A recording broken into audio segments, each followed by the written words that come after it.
Something very, very nice for you. Holden's on the front row once again for the second of today's 3 sprint races. Very warm conditions here at the circuit. Skaife and Lowndes, Skaife and Tander, Larkham, Ingall, and Tony Longhurst and Greg Murphy on the 4th row. Stephen Ellery, good job. John Faulkner up there too. Brad Jones, Dougal McDougall, Stephen Johnson, a great effort from 28th. Craig Baird, Anthony Tratt and Steve Reed. Forbes and Crompton on row 9. 10 is Ashby and Donaher. Bow and Heath back on row 11.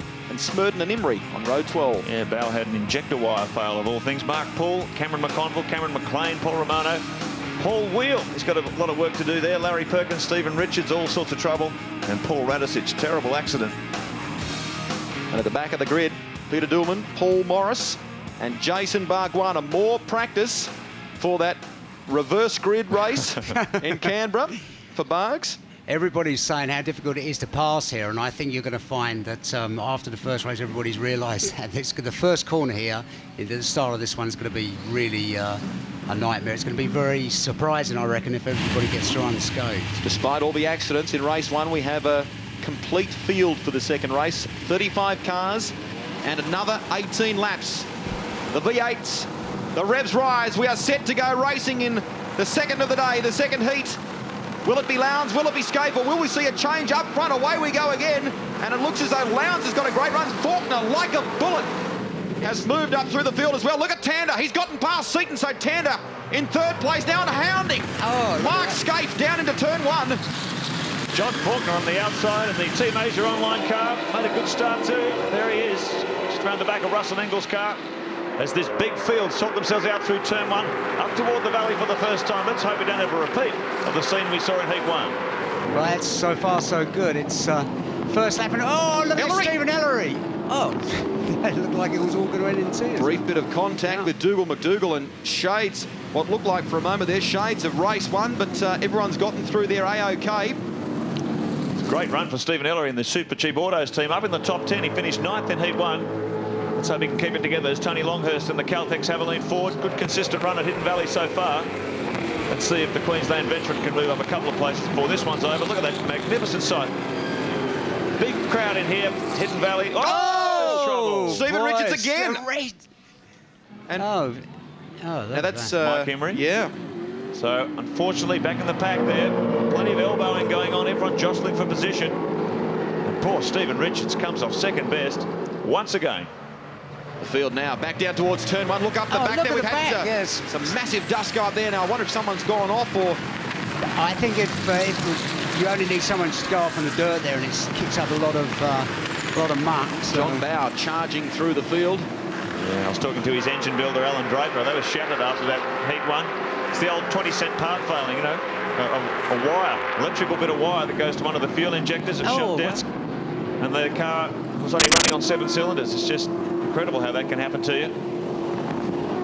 But the car now powering along. Oh, Stephen Richards here. Oh, just a touch on the inside. Look at the damage on the front of Barguana's car. I wonder if there was contact there. This Radisich trying to make look at the body of Barguana's. Yeah. So there's been all sorts of biff and barge further back in the pack. Well, it's definitely not Radishich's weekend. Nor is it Jason Barguana's either. He has been in the wars so far this weekend. His teammate, Garth Tander, doing a good job in 3rd place in the second of the Valvoline Cohen's Commodores. There he is. All at the moment, Skaife and Lowndes, the Red Barons doing it again. Tander in 3rd, Seaton in 4th, then it's back to Larkham, Ingall, Longhurst. John Faulkner and the Team Asia online machine having a great run. Look at him go there. Good run. Look at the speed of that thing. Letting a squirt in a straight line as he ducks up behind Tony Longhurst. So Faulkner takes Ingall, gets ahead of Murphy. He's on a real charge as they head up toward the valley once again. I don't know, it looks like Ingall might have a bit of a problem, you know, because he's definitely slowing. Well, he was no doubt. You see, because Longhurst is, and they're Ellery's just got by him too. You're quite right, Barry. He was in 7th place. Yeah, definitely going backwards. Coming down the front straight there, but he's lost a lot of positions and has now dropped outside the top 10. There is Tony Longhurst, currently sitting in 6th position in the Caltex Haviland Ford. Russell is definitely dropping back, so the Enforcer loves the place, is not having an enjoyable second race of the day. Did reasonably well in race 1, finishing inside the top 6, but is dropping back through the field. Longhurst is so pumped with his car, he just loves it. You know, driving the first one, he made up a lot of ground. And well, it's been a great start to the season for the 43-year-old Queenslander. think he's the most experienced driver in this field now. He's had this is his 140th championship start. So really starting to come together. Oh, dear me. Cameron McConville and the Auto Pro Commodore. And he was, oh, look, he's come off with a very fast section of the circuit down through the S's. So we're not sure how he ended up there, but look at the damage. I think he's got a... Apparently someone hit Ingall. Now, I wonder if that's a very quick part of the circuit, so possibly Cameron may have arrived there in all that traffic and perhaps not seen Russell. We'll try and have a look at a replay and get a closer look at that. So that's rotten luck for the 26-year-old Victorian. Looks like in he's the Auto Pro Commodore. Yeah, he's kept it off the wall, though. Doesn't look like it's too badly damaged. Let's have a look at that, Baz. Yeah, I'm just looking now. Oh! Whoa! Dear me, that's... Trying to cut it a bit fine. Well, just trying to get in, stay right in nice and close so to get a decent line. Now, watch here on the right-hand side. Oh, that was a major impact. He's lucky he kept it off the wall, too. Yeah. Lucky not to roll it. Quite surprising, actually, because Ingall didn't move out or anything. It was just looked like Cameron was just keeping it really tight in. I don't know. You know, Word we hear from the pits is the front right tyre is punctured on Ingall's car, and he's out of the car. So, as you said before, Greg, normally a happy hunting ground for Russell Ingall. 2000's turning into a disaster at Hidden Valley. This is really going to smash the wheel to pieces, isn't it? Yep, this is really going to hurt his championship chase.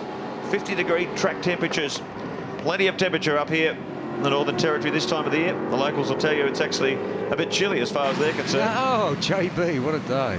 Well, he has been charging. Oh, look at this. McLean and Heath, yep. Managed to get out of that one okay, but John Bowe is having a wretched day. They finally fixed that problem. He was on a charge. Now he's come off the track. He's gone right to the back again. Boy, oh boy, what a tough day. Now, word we hear from the pits is that Ingall had engine problems, apparently. That's why he slowed down. Not quite sure of the cause. Tony Longhurst, the quickest man on the circuit at the moment, a 109.87. So the Caltex Haviline Ford going exceptionally well. He sits in 6th place, just in behind Mark Larkham. Glenn Seaton sitting in 4th. A trio of Holdens up front, Skaife and Lowndes, the Holden Racing Team 1 and 2, and Garth Tander, the 23-year-old, who led the opening 3 rounds of the championship. He sits in 3rd place, and he's very hungry for points. They had problems with a gearbox selector plug coming out during the course of race 1. It leaked oil all over the place. Thankfully, he nursed it home. Look at this battling going on here between Poole and Donoghue. Oh, Bradley Jones is up well up. 11th place, yeah, he's just outside the top 10 in the Aussie Male Ford. So continuing their progress, the Jones brothers, it's good to see. A little bit further back in the pack, McDonough, Sheldon Helix replay. That's JB, yes. Well, just locked her up on the back. The problem is when you're trying to make up from the back end of the grid, you're trying as hard as you can. You're trying 11 tenths and you go in everywhere as deep as you can. And you're your own worst enemy, really. But there's nothing you can do about it. Man who's carrying the most. So look at this. This is McLean and Heath. A bit of a racing incident there, but at the top of the tree things remain the same. We've seen it all year. 2 Holden Racing Team Commodores and Garth Tander. There's been the odd blimp in the statistics, but really these 2 teams have dominated proceedings so far. But Glenn Seaton sitting in behind there. He's just got a sniff of the lead. It looks like Glenn's car's just got a bit of top-end speed on Tander's. Fastest man on the circuit in terms of our speed trap, folks. To give you an idea, down that 1 kilometre long drag strip or main straight, 259.6 kilometres an hour from Craig Lowndes. The kid sitting in 2nd is getting the most in terms of top speed. This is Glenn Seaton. The Ford in-car camera shows you the way around Hidden Valley. Look at the flame coming out of all 3 Commodores there on the exit of the terrace hairpin. Now, you imagine you're sitting there where Seaton is. If he was right up behind Tander, there's no way you can tuck right up someone's backside and then sort of nip up the inside there because just the nature of the circuit. They've got to gap these 4 now on Larkham and Tony Longhurst, who are continuing to battle in 5th place. Tander is desperate for points. He made that quite clear to us between race 1 and 2. He really wants to try and not let Skaife get too much of a gap coming into this round. There was 4 points separating those 2. And would be desperate to get back on top of the point score. Look at Longhurst. That was coming from a long way back as well. Yeah, the Queenslander's really on fire. Had a very good start to the season. He's 7th in the championship points at the moment.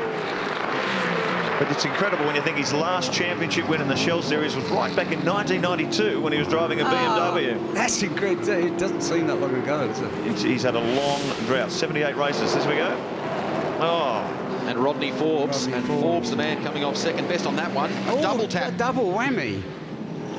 Well, Mick Donner has been involved in a bit of fisticuffs throughout the day. And Rodney Forbes. Oh! Oh, that was going to end in tears, that one. Paul Romano must have had his heart in his mouth for a second there. Well, look at this attack from Tony Longhurst. Continuing to monster the back of the Mitre 10 Falcon. Tony's been a real speed freak in many ways right throughout his life. A former bridge-to-bridge water skiing champion. He's raced cars for many years. He just loves it. Won Bathurst back in 1998 with Thomas Mazzera in a Ford Sierra. Spent a lot of his formative years under the guidance of Frank Gardner with the BMW factory team. And I guess, as I said before, he feels like he's come from a background of being a real seat-of-the-pants sort of driver. Now he's having to re-educate himself, redevelop himself as a driver to take into account all this data acquisition and back to school. Yeah, back to school for Tony Longhurst. But he's showing by the performance here that he is slowly coming to grips with making this Caltex Havilene Ford work for him as he gets all over the back of the Mitre 10 Ford. This is the battle. I think we've had a change up front here, Mark. It looks as though Tander mightn't have gotten around Lowndes. Yeah. He's done it, Garth Tander. So now the 23-year-old has moved around him. He did it up towards the terrace hairpin there. Brilliant move. We could just see it in the background of our shot. Got around Lowndes. So he's now in second place and chasing the man who is just ahead of him in terms of the championship point score. So a real battle for the lead in terms of the series happening here now. He certainly has come on, Tander, hasn't he? I mean, he's really the cream now, absolutely. So a very important championship round. Let's have a look at this. Oh, Craig ran wide. Just ran wide, maybe missed a gear or something. Or going in, you know, and just that's all you need to do. And that unfortunately is what the chance that you need, because you can only hope stay right up close to somebody and force them into a bit of an error, and that's about it. Well, Craig was very close to Garth there on the exit of that turn, and made it quite clear this morning he wanted to stay out of trouble this weekend. He copped a 15-point penalty for that altercation with Paul Radisich at Eastern Creek, and they had a hearing for his involvement. The defending Shell Series champion, now the reason is he's got a back left that's going flat, so possibly when he ran wide over the ripple strips before there. Oh, look at this. Yeah, I reckon you're right, Sir Greg, because he ran wide and just turned the thing in and then make the back come round a bit, and it's amazing, isn't it, when you think of the success that this man has had. In 2000, just all sorts of things going wrong with the car. And there's another one. Hidden Valley, look at him trying to hang on to this car, get it back to the pits as fast as he can to get another wheel on and get out to the action. Whoa! What's he doing? Here we go. No, he's trying to get in the pit lane, but I was a bit worried he was going to get the wrong angle and miss it. Isn't it amazing, guys, how his fortune has just turned around? 2000's been a funny season. Let's see if we can hear the pits. Maintaining that strict 60km/h speed limit. The boys will be waiting there. Matty Crawford and the team, there they are. They'll be changing this tyre and getting him back out there as quickly as possible. Lowndes lies 5th in the championship on the entry to this round. And as Mark mentioned a moment ago, this will be certainly hurting his defence of the Shell Series crown. It's just been one of those up and down seasons. He's had 2 major mechanical failures. He got caught up in all that action at Eastern Creek, and now he's had a flat tyre. Things not going the way they want to for Craig Lowndes. There's all the cars sneaking through, and there it is. And it was right on that turn, Mark. You remember there the lap before. He ran wide, yeah. Tander managed to get around him. And that curbing, which when you walk the circuit and have a good close look at it, can in parts be quite abrasive. So when you get sideways like that, as he did, possibly that's what's brought it undone. Yeah, I would say, it wouldn't surprise me. Well, there is the remnants of that back left-hand tyre. Now Skaife out in front. The question is, can 23-year-old Garth Tander reel him in further back? A trio of Fords battling away. What about this performance from John Faulkner in the Asia Online Commodore? 6th position at the moment. That is a sensational effort from the Victorian. And Seaton at the moment under fire from Larkham, one of his best performances of the year, Mark. Yeah, it really is. He really needs the points too, because he didn't do too well down at Adelaide, the double points race. He's back in 13th in the championship at the moment. Seaton sitting up there in 4th on the points. So very important for Larkham to get a good solid points haul this weekend if he's going to keep himself in the battle for the championship. But there's 6 Fords in the top 10 at the moment. Yeah, I don't think that has a lot to do with parity at the moment, does it really? Murphy sitting in behind John Faulkner. There's Craig Baird. So in terms of the battle for the top Kiwi for our viewers watching through TVNZ, a couple of them going at it hammer and tong there. Baird right in behind Murphy. Murphy, the best of the New Zealanders on the circuit. Paul Radicic has moved himself up to 17th position from the back of the grid. So just terrific. Making their way down the front straight. Don't forget, of course, folks, lots of action coming up. This is round 5 of the championship. One territory to another. The 6th round of the championship is the GMC 400 in Canberra. If you haven't already done so, get on the phone and book yourself some accommodation. It's filling fast. That is going to be a terrific event. Racing around the streets of the nation's capital. And all the drivers and teams are looking very much forward to that. There's a great deal of enthusiasm from people in Sydney and Melbourne. And lots of people are making the journey for that event. Well, in actual fact, when you think about it, John Faulkner's the top place Kiwi. Oh, yeah, I forgot about that. You're quite right. Just doing our homework here. He was actually born in New Zealand, so... Oh, yeah, boy, Lowndes, yeah. Oh, dear me. Well, Lowndes should have really got out of the way and let Lowndes go, really. It's Alan Heath there. On to the left of the screen.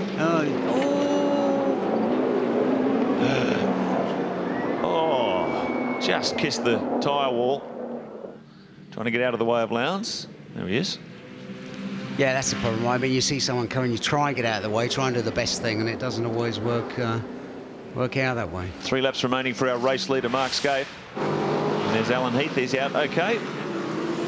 That'll put him right to the back of the pack for the start of Heat 3. But here's our race leader. And I've got to say, when you look at his performances so far, he's only finished either 1st or 2nd in the first 4 rounds of the championship. Mark Skaife is putting together a real championship campaign this year, isn't he? Certainly is. He's keen to change some of those statistics, Mark, that you see on his driver bio. He hadn't won an endurance round with the Holden Racing team since he joined them. He changed that statistic at the Adelaide 500, didn't he? Yep. Now, maybe on course for the 2000 Shell Championship.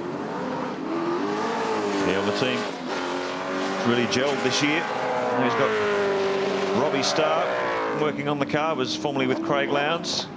Richard Holloway, the team's technical director. They're all working together very, very well. They have in previous years, improving an absolutely formidable combination. Here's Greg Murphy having a look on John Faulkner down into turn 1. He's not close enough, though. So Faulkner hangs on to 6th place. Murphy and the lock-up. There's been a lock-up there. Oh, he made a bit of a mistake under brakes there. Looked like he was going to run straight off the road. Managed to gather it up, so he remains in front of Murphy. That looks like Craig Lowndes' bits of tyre load all over the circuit. Debris all over that corner back there, so lots of little battles going on as we...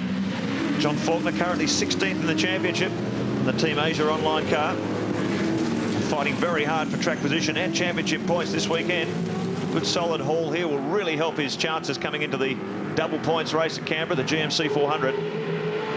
So a very important round, as all rounds are crucial in your championship chase. But Faulkner currently plays 16th, a 43-year-old. Murphy and the team at Kmart have been doing a lot of development on this car in the lead up to this round, and it's the best, they say, that it's ever been. So that testing is certainly paying dividends for the Kmart Castrol race team. Now let's have a look at this replay here. Wow, that was Paul Radicic we saw briefly. Yeah. And that's Trevor Ashby going off there in the Optus Internet Commodore.